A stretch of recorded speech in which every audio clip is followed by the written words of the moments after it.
Yeah, Doc, we know that you want to get the big fella back, but can you pinpoint why your team has been successful since he's been out, winning 4 out of 5, 5 out of 6? No, I just think we're playing well. We've been playing well, over the last 20 games. So, it didn't. When you look at those 20 games, I think DJ's been out, Blake's been out, Milos has been out, Gallo, Patrick, Austin. They've all missed games in that streak. So, I just think when your team has a lot of confidence, they play well. You probably can't do it forever, but you can do it short term for sure, and we've proven that. Is there any update on injured guys? DJ, Gallo, Austin? DJ, I think, is really close. I think he did some stuff yesterday and even thought that he may play today. So, he's close. Austin, from what I heard today, is probably at least 2 weeks away. And then Gallo is, he was on the floor today. Yeah. So, he's getting closer. Did I actually get it? So what's He's going on? progressing. He's on the court. Thank you. I've been trying to get you guys just to ask Dennis. Is Pat out for the season? Patrick Beverly? He's out for the season. I can confirm that. Of course, Pat told me he thought he could be ready in a month. Doc, tomorrow the reserves for the All-Star game are announced. What if you were able to vote for your own guys? I would have voted for Lou. Yeah, I think he deserves it. Whether he makes it or not, I think every coach probably thinks some guy should make it. And when I see these guys like Brian on TV, they keep throwing out these big name players, and we don't mention the Lou Williamses of the world. But Lou deserves it. A lot of guys deserve it. Listen. I wish the league would go to 15 guys. We're dressing. I wish we could dress. We get to dress that. Whenever we dress, we should have all-stars. I've always believed that. Not because Lou may or may not make it. I just think that would be the right thing to do. But we'll see. When you go to fill out your ballot, how much do you value winning, and do you think the Wolves have won enough to get both Towns and Butler on as reserves? Well, I value winning. I do. It's always my tiebreaker. I'll put it that way. When it's when I'm doing the ballots and it's like somebody's tied, I typically go to the records. I used to have that old school approach. If you're below 500, I literally wouldn't vote for you. But I don't do that anymore. There's some guys that have literally carried their teams and probably don't deserve that not to be voted. But I do use records. I use everything, and records are part of it. Do you think Towns and Butler are both deserving? I do, but I think it's going to be hard. It's just the West. There's a lot of good players. You got to vote for the entire Golden State team, and then there's not a lot of guys left after that.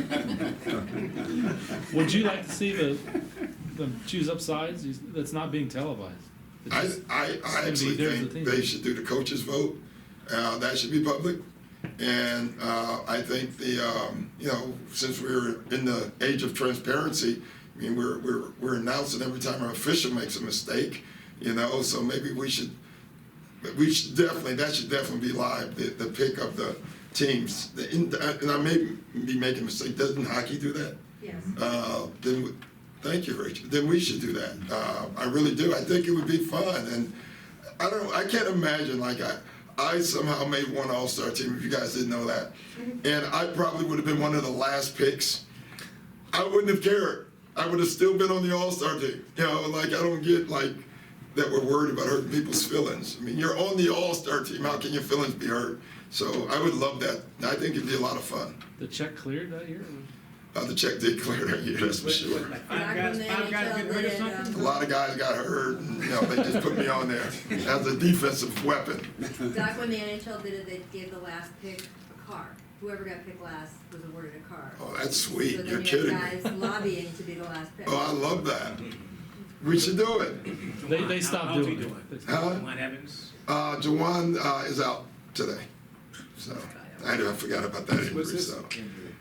stomach, Sore lower abdomen. muscle, something. I don't know. I really don't. Doc, in your experience with Tibbs from the beginning to now, do you think he's changed at all? You're kidding me. I think he likes finer food now than he did when I first had him in Boston. Tibbs was a big believer in Arby's when I was in Boston, and now he likes going to fine food and having great wines. I think his salary probably has a little bit to do with that, would be my guess, but that would be the only thing I would say that Tibbs have changed.